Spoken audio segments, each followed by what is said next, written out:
इस फल को देख रहे हैं आप?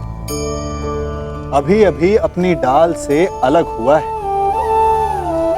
बड़ा दुख होता है ना जब आप अपने उद्गम से अलग होते हैं, परंतु ये दूरी भी आवश्यक है। अब इस फल को ही ले लीजिए। अपने जीवनदाता वृक्ष से अलग होकर ये ना केवल किसी की भूख शांत करेगा, अपितु इसके भीतर के बीज से एक नए वृक्ष का सृजन भी होगा और कई नए फल जन्मेंगे। सृजन की प्रतिक्रिया में पीड़ा आवश्यक है। यदि पीड़ा नहीं होगी तो सृजन नहीं होगा। पीड़ा अपने उद्गम से दूर होने, पीड़ा अपनों से दूर होने। इस फल की भांति हम मनुष्यों को भी अपने उद्गम से, अपने सगे संबंधियों से अलग होना पड़ता है। और यही अलगाव एक नए सृजन को, एक नई सृष्टि को, एक नए विकास को जन्म देता है। इसलिए ऐसे अलगाव से दुखी मत होइए, उसका स्वागत कीजिए, क्योंकि ये विकास की नींव है। कहीं पांडवों ने युद्ध की चेतावनी तो नहीं दी? आक्रमण की चेतावनी नहीं, विवाह का निमंत्रण आया है। विवाह? किसका विवाह? विराट कुमारी उत्तरा का। किसके साथ? उससे जिसमें साहस के साथ बुद्धि भी।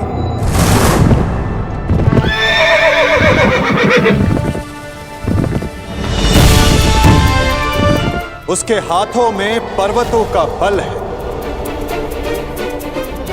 जिसकी गति में पवन सा वेग है।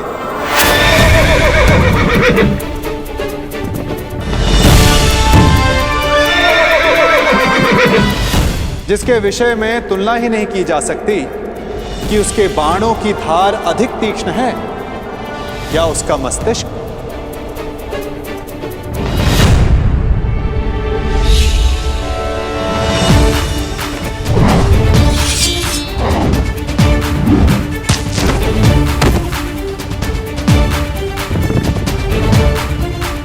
जो नर है, परंतु उसमें सिंह सी शक्ति, जिसे शत्रुओं को देखने के लिए नेत्रों की आवश्यकता नहीं।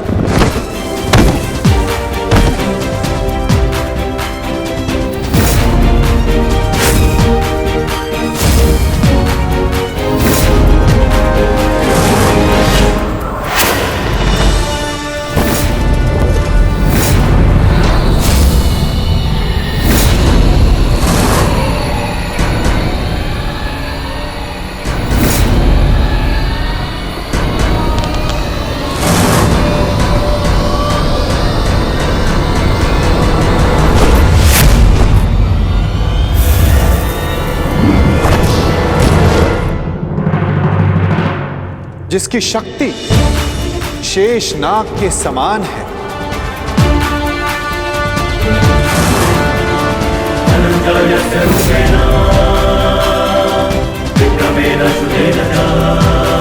जिसके कौशल के समक्ष बड़े से बड़ा योद्धा झुक जाता है।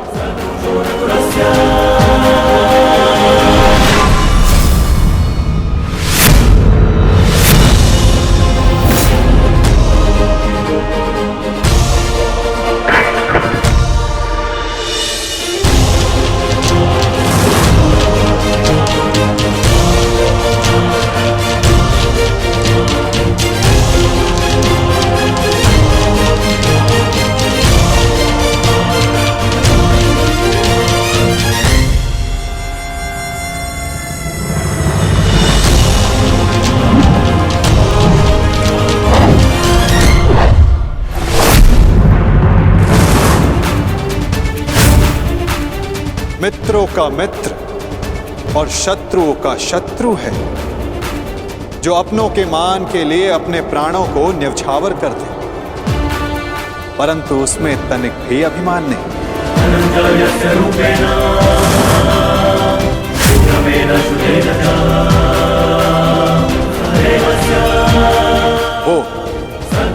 जिसे दाऊ और मैंने स्वयं शिक्षा दी, जो कुरुकुल का सूर्य है, वो है सुभद्रा और अर्जुन का पुत्र अभिमन्यु।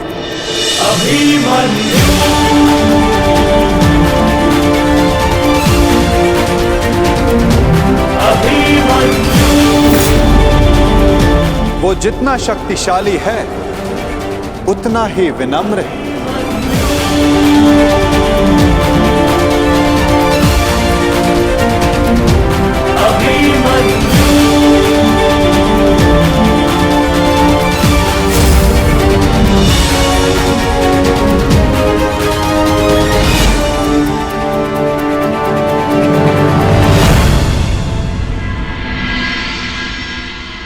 हे ईश्वर, इतना बड़ा सौभाग्य, महान धनुर्धर अर्जुन के पुत्र अभिमन्यु का विवाह मेरी पुत्री उत्तरा से। मैं धन्य हुआ वासुदेव। स्वप्न में भी नहीं सोचा था कि मैं महाशक्तिशाली पांडवों का समधी बनूंगा। आज मुझसे अधिक कोई सौभाग्यशाली नहीं। भाग्यशाली तो मैं हूं विराटराज। उत्तरा मेरी शिष्य रह चुकी, इतनी कुशल, प्रतिभावान, पुत्र वधु पाकर मेरा भाग्य उदित हो गया।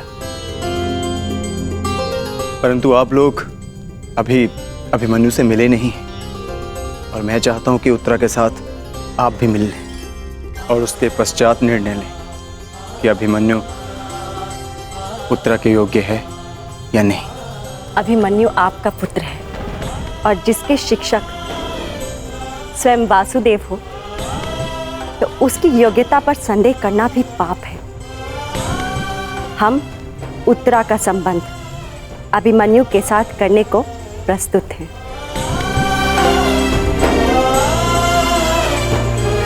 और आपका क्या निर्णय? बधाई हो विराटराज, अब आप पांडवों के समधी हुए।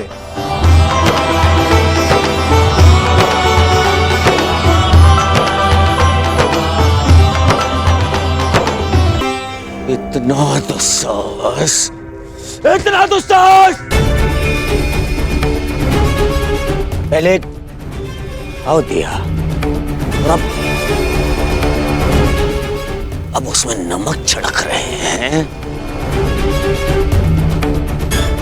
हम यहाँ युद्ध का आह्वान कर रहे हैं, और वो ये विवाह का निमंत्रण भेज रहे हैं।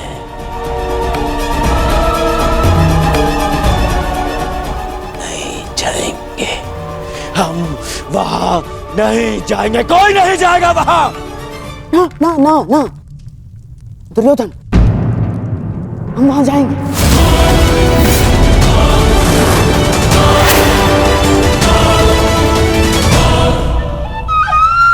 महाराज, मेरा मत है कि हमें वहां जाना चाहिए। युद्ध और संधि अपने स्थान पर है, और संबंध अपने स्थान पर है महाराज। कुरुवंश के अगली पीढ़ी का पहला विवाह है ये, और हमें निमंत्रण भी आया है। हमें जाना चाहिए महाराज। हाँ?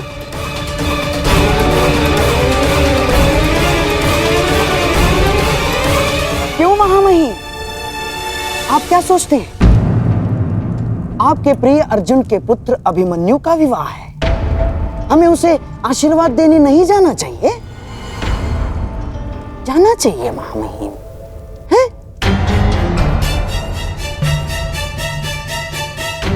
क्यों अंगराज, क्या एक पीढ़ी के बैर का दंड अगली पीढ़ी को देना क्या न्यायोचित है? बोलिए अंगराज। जिनसे युद्ध करना है उनका आतिथ्य ग्रहण करना उचित नहीं है। महाराज, यदि हम पांडवों के अतिथि बने तो वो ये संकेत देगा कि हम उनसे भयभीत हो गए हैं। ना ना ना ना ना ना, अपितु इस निमंत्रण को स्वीकार नहीं किया तो संदेश जाएगा कि हम उनसे भयभीत हैं महाराज। युद्ध होगा तो होगा, परंतु परिवार से प्रेम का निमंत्रण आया है तो हमें उसे स्वीकारना चाहिए महाराज।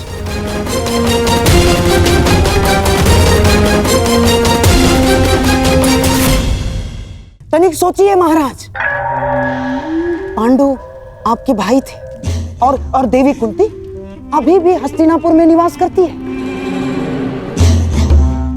तो क्या हम उनसे अपने पौत्र के विवाह में सम्मिलित होने का अधिकार छीन सकते हैं महाराज? देवी कुंती के लिए हमें इस विवाह में अवश्य जाना होगा महाराज। प्रेम का प्रस्ताव आया है, उसे स्वीकार कर लेते हैं। यदि युद्ध की चुनौती आएगी तो उसे भी स्वीकार कर लेंगे। मैं जानता हूं महाराज, आपके मन में अभी इस समय क्या दुविधा चल रही है, परंतु हस्तिनापुर के सम्राट होने के नाते आपके भी कुछ उत्तरदायित्व हैं महाराज। आप समझ रहे हैं ना महाराज मैं क्या कह रहा हूं?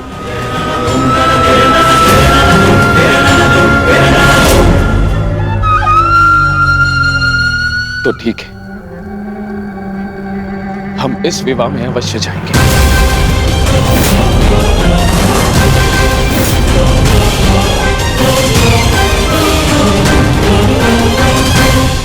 कौरव का निमंत्रण देने की क्या आवश्यकता थी वासुदेव?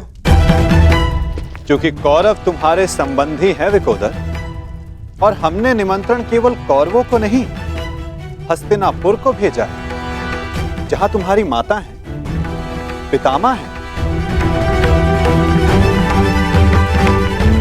इतने वर्षों के पश्चात भी भीम को अपने क्रोध पर नियंत्रण करना नहीं आया।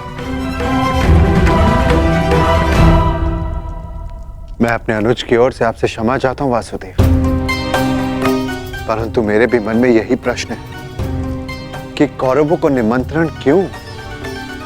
और अब भी मेरा उत्तर वही रहेगा युधिष्ठिर, कि कौरव तुम्हारे संबंधी हैं। पूछने का कोई लाभ नहीं ज्येष्ठ। माधव को यदि नहीं बताना है तो वो नहीं बताएंगे, परंतु मुझे विश्वास है माधव ने जो भी निर्णय लिया होगा हमारे हित में ही लिया होगा, क्योंकि माधव की आंखें भविष्य देख सकती हैं। यदि विश्वास है पार्थ तो आगे बढ़ो, विवाह की तैयारी करो, क्योंकि समय कम है और कार्य अधिक शेष है।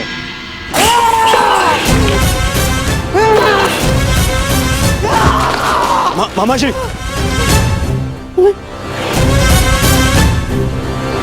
तुम्हें क्या लगता है ये निमंत्रण मैंने बड़े आनंद से स्वीकार किया है? ये लगता है तुम्हें? मेरे मन से पूछो, मेरी आंखों में देखो दुर्योधन, तुम्हें उत्तर मिल जाएगा। कितना बड़ा अपमान है ये निमंत्रण मेरे लिए, ये निमंत्रण। परंतु यदि इतना बड़ा अपमान था मामाश्री, तो निमंत्रण स्वीकार क्यों किया मामाश्री? क्योंकि एक अपमान का उत्तर देने के लिए अपमान को स्वीकारना पड़ता है दुर्योधन। ये विवाह, ये संबंध, ये निमंत्रण मेरे लिए उस कृष्ण का प्रहार है दुर्योधन। प्रहार, बड़ा दुखदायी प्रहार है, और उस प्रहार का उत्तर देने मुझे जाना होगा दुर्योधन। और मैं जाऊंगा। तुम खड़े क्यों हो? तुम बैठो, मैं जाऊंगा। मैं जाऊंगा। मैं कुछ समझ नहीं पा रहा हूं मामाश्री। उस छलिए ने मुझे हरा दिया दुर्योधन। मैं हार गया। हमने दिग्विजय करके उन्हें मित्र विहीन कर दिया। द्वारका में महाबली बलराम के साथ संधि करके हमने उन्हें आशाविहीन कर दिया, परंतु उस छलिया ने एक ही क्षण में पांडवों को वो सब कुछ दे दिया जो हमने उनसे छीना था। दुर्योधन, इस विवाह से उस वासुदेव ने उन पांडवों को राज्य, मित्र, आशा सब कुछ दे दिया, सब कुछ दे दिया दुर्योधन।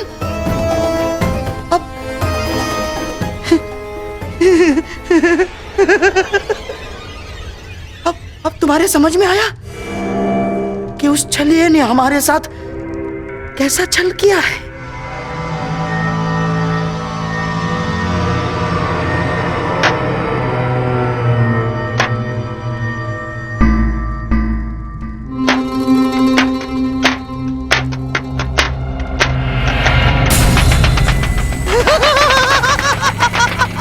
साम ताम दंड भेद युक्ति कपट छल कुचक्र षड्यंत्र, कुछ भी प्रयोग करके मैंने इस विवाह को अपशकुन न बनाया तो मेरा भी नाम शकुन ही नहीं।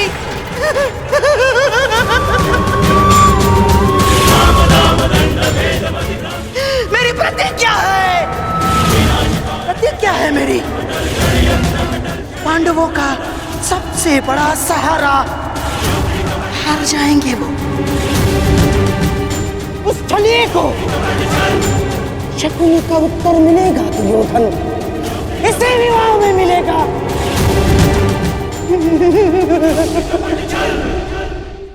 13 वर्षों के वनवास ने न केवल तुम्हारे संयम और पराक्रम को धार दी है युधिष्ठिर, 13 वर्षों की इस अवधि में कठिन परिश्रम और परीक्षण के पश्चात तुम्हारी अगली पीढ़ी भी युद्ध कौशल में कुशल हो गई।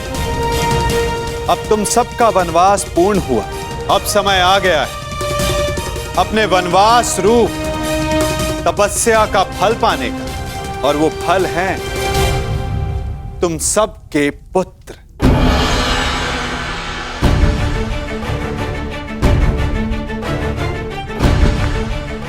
सर्वप्रथम प्रस्तुत है युधिष्ठिर पुत्र प्रतिविंध्य।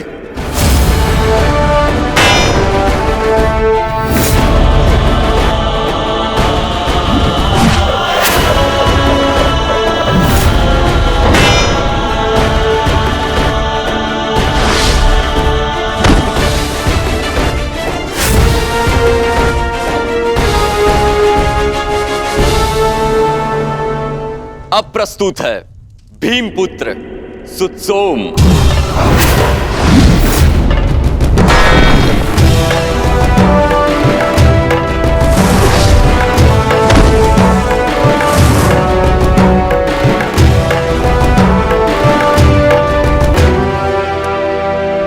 अगला शूर है गांडीवधारी अर्जुन का सुपुत्र शुतकर्म।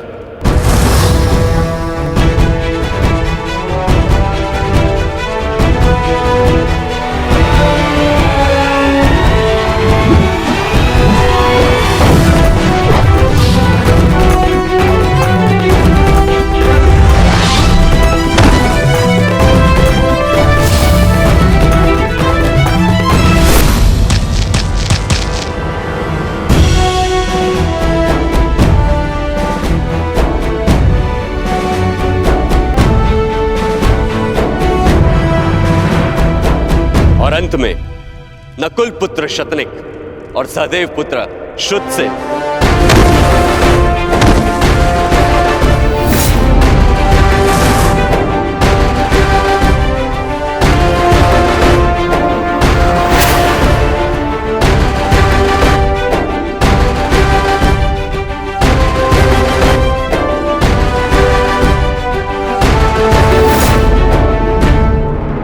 और अब प्रस्तुत होने जा रहा है वो योद्धा जिसने युधिष्ठिर का धर्म भी सीखा है, जिसमें भीम जैसा बल भी है, नकुल की एकाग्रता और सहदेव की चपलता, और धनुर्विद्या में अर्जुन जैसी निपुणता।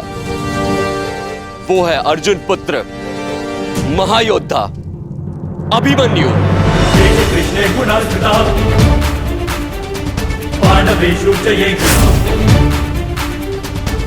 अभिमन्यु दृश्यन्ते गुणसंचया अभिमन्यु